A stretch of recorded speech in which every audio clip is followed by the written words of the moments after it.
మొత్తం రాజశేఖర రెడ్డి కట్టిందని చెప్పినోడు ఇప్పుడు మార్చేసి అసలు రాజశేఖర రెడ్డి పేరు ఎత్తట్లా, హైదరాబాద్ చంద్రబాబు నాయుడు అని చేస్తాడు స్ట్రాటజిక్గా. మరి దానికి ఎవరు అనాలి అప్పుడు? అవును, అంటే వీళ్ళ పోరుబాటు లాంటి కార్యక్రమాలు చేస్తున్న రాయలసీమలో నీటి వాటాల కోసం దాని మీద మాట్లాడట్లేదు బీఆర్ఎస్. ఎందుకు మాట్లాడాలి? ఇప్పుడు అధికార పక్షం అక్కడ ఉంది ఎవరు? కాంగ్రెస్ పార్టీ. పార్టీగా పోరుబాటు చేస్తే వాళ్ళు ఎందుకు మాట్లాడాలి? నాకు అర్థం కాల.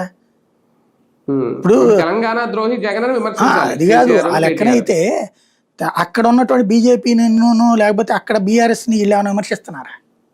లేదు కదా. కొన్ని కాంగ్రెస్ను కూడా విమర్శించట్లేదు కదా జగన్.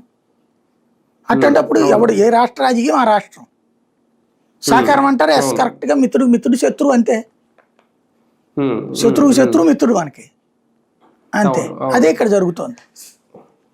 సార్ ఒకటి ఇంకో పాయింట్ కూడా ఇంత లేవనెత్తిన పాయింట్, కాపులను దూరం చేసే ఒక అస్త్రశస్త్రాలు సంధిస్తున్నారు అనేది. అంటే ఇప్పుడు ఈ అంబటి రాంబాబు అరెస్టు, నిన్న ఆ భారీగా జనం రావడం, లేదంటే అక్కడ జోగి రమేష్ విషయంలో భారీగా జనం రావడం, అంబటి రాంబాబుని పొగడ్డం జగన్మోహన్ రెడ్డి, ఇవన్నీ చూసి ఏమన్నా ఒక కూటమిలోనో లేదంటే ఈ రాసిన ఈయనలోనో బాబు గారిలోనో నిజంగా కాపు ఓట్లు దూరం అవుతాయి అనే భయం ఏమన్నా మొదలైంది? కాపులని వాస్తవంగా పవన్ కళ్యాణ్ ఓన్ చేసుకున్నారు మొన్నటిసారి.